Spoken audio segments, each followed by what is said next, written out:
You have permission to hold yourself in healing.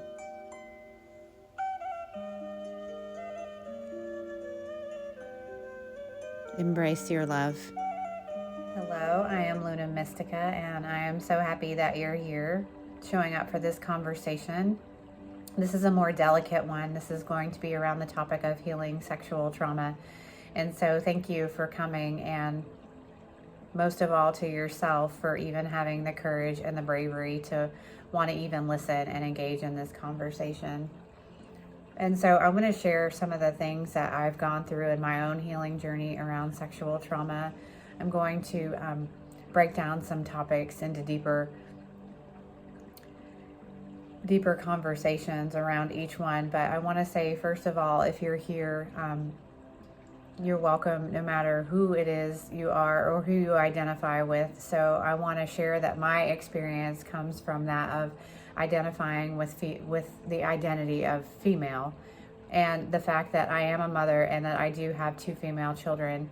And so a lot of my experiences and a lot of what I'm talking about is gonna actually be related to perhaps a mother-daughter version of healing through sexual trauma, and what that means and what that's meant for me. But by all means, if you're here and you don't identify with those things, you're still very welcome in this space. And also the way that I utilize healing around sexual trauma, hopefully that's also going to touch you as well, regardless of who you are and what your experience has been. So with that said, first I want to address the fact that the first step in sexual trauma, and well, like, I want to go back and say not the first step, because I'm going to present these as steps, but they're not necessarily steps that are going to go in order. So I'm going to give a list of steps. But again, this is a cyclical journey. Any time that we're healing trauma or anything emotional, it's not a linear path, right? So all of the topics that I'm going to present to you, just because they're coming in a particular order doesn't mean that that's the order that you're going to move through them or even utilize them in your own healing or your own practice. So first I present to you acknowledging that there has been sexual trauma present in your life, in your past, in your background, currently, wherever you're at with that it's happened to you. Secondly, taking your power back in your body. Cultivate your own inner safety, being comfortable again in your own physical being. Thirdly, weep for yourself, and this calls to addressing any grief or any emotions that you have around sexual trauma, even the ones that are suppressed and perhaps you're not even aware of the fact that they're there. Expressing your trauma through art, and healing your sexuality and seeing it as beautiful. So these are all the little topics that I'm going to dive into. Well, they're not little topics, they're big topics, right? Because this is actually like a really big thing. So first I want to talk about acknowledging the fact that there's sexual trauma. So I'm going to share with you the fact that my first encounter with sexual trauma happened to me when I was 4. And so this is not actually something that I have vivid memory of. Any of it actually from my childhood, because this has happened to me over and over again. So the acknowledgement that I experienced in moving through this particular phase of things for me was to acknowledge the inner knowing that something wasn't right with my childhood, that something didn't make sense, and that yes, indeed, something did happen.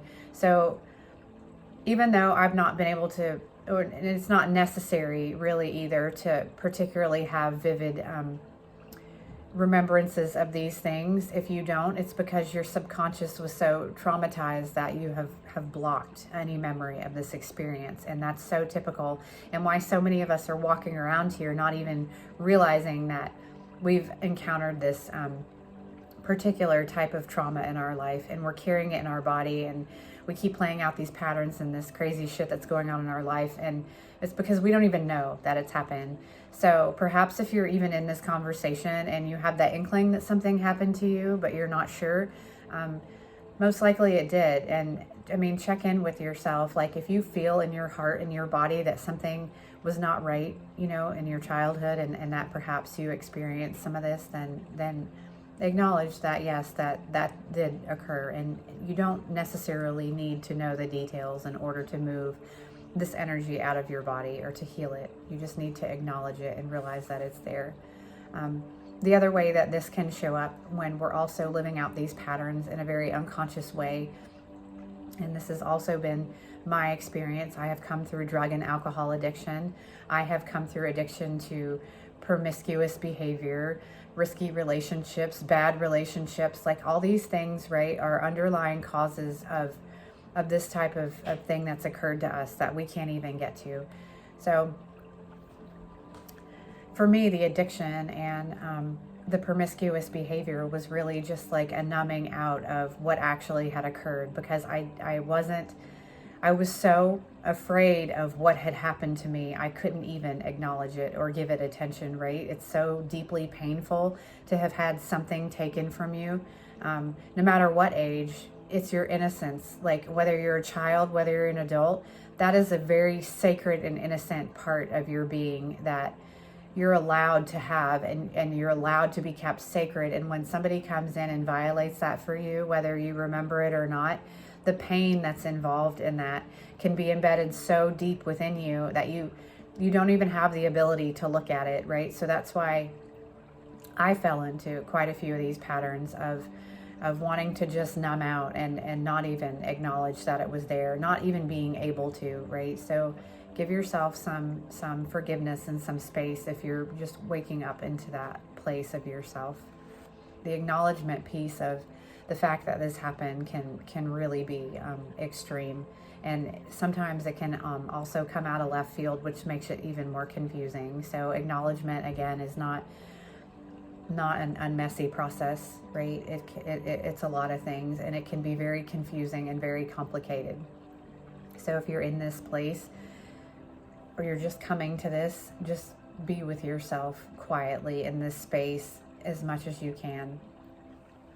Okay, so also in this sector of acknowledgement, let's talk about what happens when we've come out to somebody, right? What if we do remember that this happened to us as a child, or this happened to us in our teens? What if we went to one of our parents? And so I'm specifically going to go to the example of the mother-daughter relationship, because I've actually been in conversation with a lot of women in the last couple days who have either experienced this and gone to their mom and nothing has been done about it, or even worse, they've gone to their mom and they've been completely rejected and told that this was untrue. And I mean, this is some really, really deep wounding that can take place when we're trying to come out and express what has happened to us. So what I want to say about this is that if you are coming out with something that has happened to you and you're not receiving the acknowledgement externally that you need for this, I want to tell you how valid your anger and your rage and all the emotions that come with not being heard are. Everything is so valid. When we've had something happen to us and we feel like we can't even speak out about it to somebody that we are supposed to trust, let's go again into the mother-daughter relationship, right? And that it can't be heard and it can't be taken care of properly. Everything that comes from that place of rejection is so valid. So be with that and understand that you're valid in everything that you're feeling. What I do want to say in turn to this situation and what I know to be true on the other side of it, I have struggled with my mother for years and her understanding any level of abuse that I went through. And the reason for this is because there was so much abuse that happened to her in her childhood that she has not been able to address, not been able to speak up about, not been able to confront, because she's unable to look at the pain within herself, which is very true for a lot of people. Not all of us have the courage to come forth with things that have happened and to look at them and to want to move on from them. There are some people and quite a few people in this world that have had horrible things happen to them so badly that they can't acknowledge themselves. They're not going to acknowledge you coming forward. They're not going to be able to help you to speak out and to even understand that. So what's happening is you are coming to them with such a place of pain within yourself that they're also having within them that they can't look at, so it's impossible. So what I want to say to you is, if you're in this space of not being heard and not being acknowledged by somebody you're coming out to, please just know, regardless, that you're doing the right thing by taking care of yourself, even if somebody else can't receive that. And if there's nobody else that you can go to with this information that can help you to heal, the rest of what I'm going to bring to you hopefully is going to help you, because it's helped me. I've been without that support of not having somebody that I can go to. And I've also been through moments where there hasn't been the right healer or the right therapist available to help me, to where I've had to dig into my own tools. So that's why I'm bringing to you now this content. So the next piece that I want to talk about is taking your power back in your body and cultivating your own safety in your body. And this is related to movement, right? Any kind of movement. It can be, we're in this place of like, we know we need to exercise or stretch or dance or do something good with our body. But the part of us that has been abused and taken advantage of, taken that innocent piece, like taken that sexual power from, it's so closed off. It's sending messages to our brain that we can't do this now, right? So it's about not even being safe in your body, like to start a healthy practice for yourself. So that's the place where you have to really just nurture yourself and know that what you're doing in your body is going to empower you and bring back safety and permission for you to move through this world with confidence. So the other piece that this has really become heavy for me is I really love dancing, and I started off in a community that was more about dancing that was more connected with uplifting and joy and all this kind of stuff. And when you've been somebody who's been abused repetitively, that may not be the place for you to start. And the reason for this is because you are so protected within your own self is trying to protect you so much, but there is such a deeply embedded place of shame and darkness that you have to be able to move out of your body in a proper way. You have to be able to touch that darkness with darkness, meaning your own darkness. So for me, sensual movement has been a really repressed area for me for a lot of reasons, right? Because of the abuse and because of other things that I experienced with my upbringing and the way that I was brought into this world and the beliefs that were instilled upon me as a child. So sensual movement has actually been very healing for me. And it's healed a lot of things, but particularly in this realm of sexual trauma, right? Because something was taken from me in my body in the places that I have a right to move sensually and sexually through this world, but there's a lot of shame involved in that when we've had those places violated. So in taking your power back and bringing safety into your body, this is your own practice that you cultivate with yourself in order to give yourself the permission and the safety and the knowing that no matter how you're moving in your body and who you choose or don't choose to express that to, and that's the other place of this, if you do get involved in dance or sensual movement or anything of right, the more taboo nature, you are in control of that. You are in control of who sees that and who you express that to and who you don't. So there's that piece that I have to say about movement. And also with that, knowing that the beginning of movement, it can also be a very confusing journey, because then when we do start to move these places in our body, we've got all this stored energy that we don't see, right? From past abuse, past experience, past trauma that's coming up. And then we don't know what the fuck to do with it because there's all this emotional overwhelm and it becomes very confusing. So please know with the movement, and you're starting to have emotions and your brain it's all these things connecting you together, telling you to stop doing it because you're not safe, and that's not true. So if you're in this place where you're just thinking about moving, or you're just beginning movement, or you're getting deeper in your movement, and now you've got this flood of shit coming up, that's actually supposed to be happening. That's healing you. So that's a good sign. So the next topic that I want to bring up is weeping for yourself. So I went through this phase a few months ago where I was really getting in deep with my sexual trauma and addressing mentally now at this point where this had come from, when it had started, and all the details, right? So now I'm in this grief place of having to deal with this. And I was reading this book, and I honestly don't remember what the book was. I can't remember the name of it. It's not with me anymore.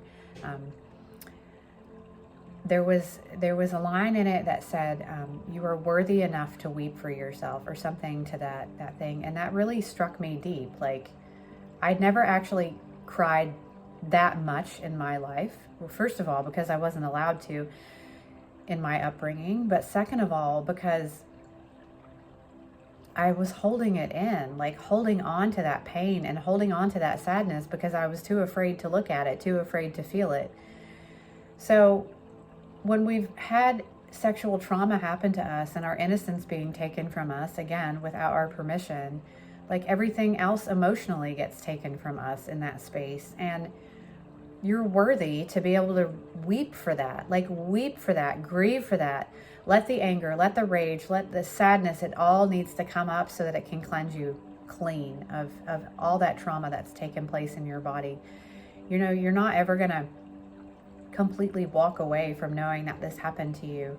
But the way that you emote through the world and the way that you're carrying through your emotions from this experience are so much different when you've given yourself that space to grieve.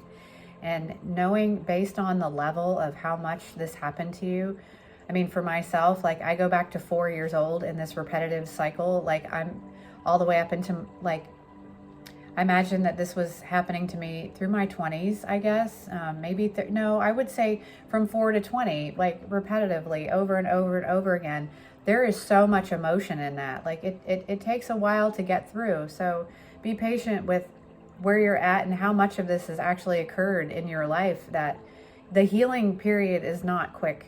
It's not gonna be over fast. So very, very much your patience is needed in this part of the process with your body. And also know that, you know, if you have had this happen to you over and over and over again in your life, there's gonna be layers of this. And so just continue to stand in your courage and your bravery for even moving through the first layer of it. And you know, each time it comes up, love yourself and allow yourself to actually weep for yourself, because you are worthy of that. And somebody tried to make you think that you weren't.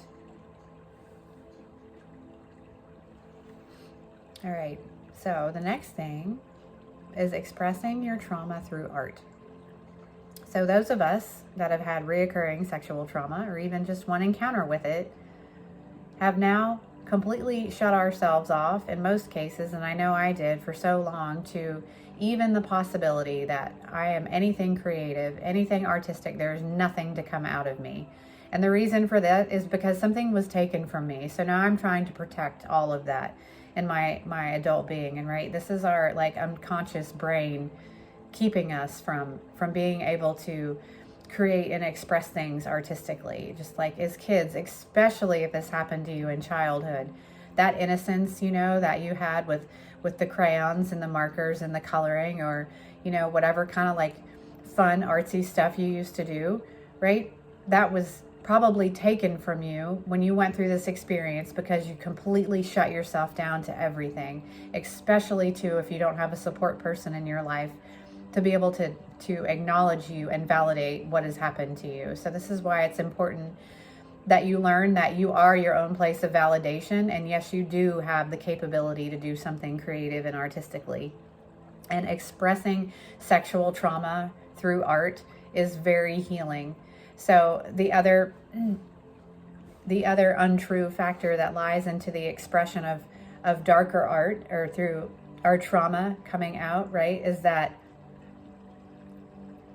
we felt so dirty and so ashamed and so unaccepted from what has happened to us, that when we do choose to express art into this world, perhaps it's more like the rainbows and the unicorns and the sunshine, right? But look underneath that piece and see if you have been through these things in your life, if there isn't something darker in you that needs to come about. It's not dirty, and it's not shameful, and it's not unacceptable, regardless of who you choose or don't choose to share it with. Again, it's very empowering. And so I'll talk about, just for a moment, my experience with burlesque dancing for me. And I mean, again, like, everybody's got, their own way of how they're going to express their things.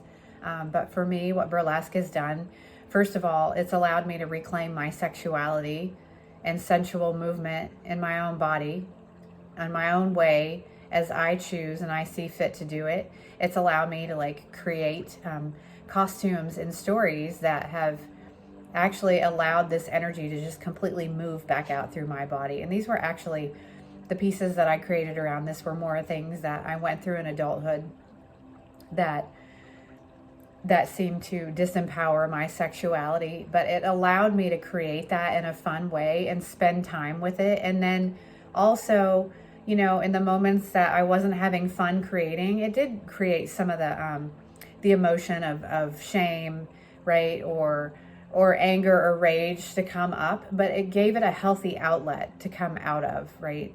Instead of just holding it in. And it was a fun way of doing that. And I was also in control of whether I was going to share that out in public or not, and how empowering it was for me to decide that I am going to show up in public in this way for myself and for only myself.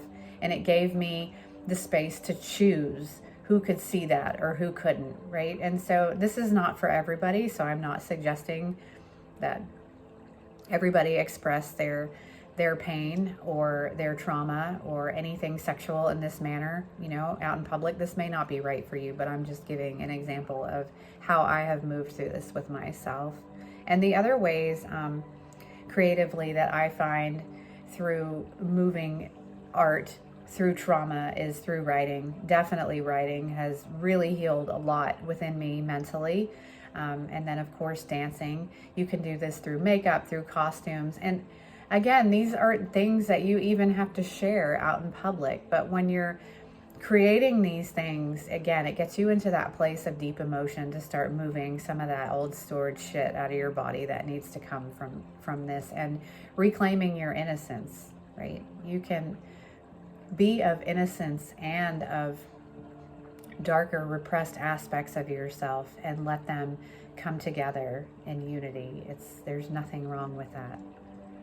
And so the last thing that I want to dive into with this is healing your sexuality and seeing it as beautiful. So again, those of us who have been taken from sexually against our will in childhood or as an adult, it can be very difficult to see yourself as sexually or sensually beautiful, like regardless if you're male or female. It can really just muddle the way that we see ourselves, right? And it's that shame that we've accumulated in our body from the experience. So when you're starting to heal through this, and you're moving more through the emotions, and you're more into that creative space, and you've learned and you have cultivated acknowledgement within yourself. And that is the most important thing that I can stress to you, is that you acknowledge what has happened to you within yourself. Nobody else can give that to you. Perhaps you're not going to get the greatest support for that, and that's unfortunate, and that's so valid, the emotions that come with that piece again. But acknowledge this within yourself, and eventually you will be able to reclaim and see your sexuality as being beautiful and something that is only for yourself. So that's what I want to leave you with this little chat about sexual trauma. It's not a little chat, it's actually really heavy stuff. But we all have the power and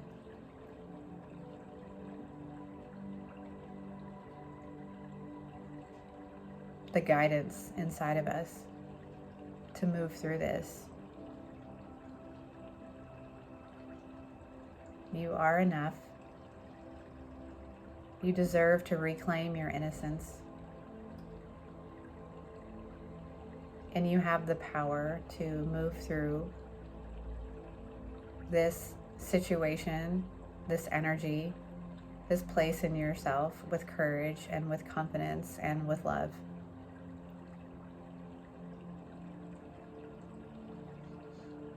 Start to melt around the resistance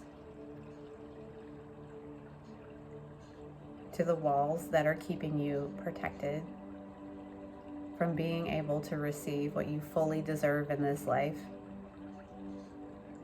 out of fear that something is going to be taken from you, out of fear that you're going to lose your innocence. You have the power to reclaim and protect that. Peace.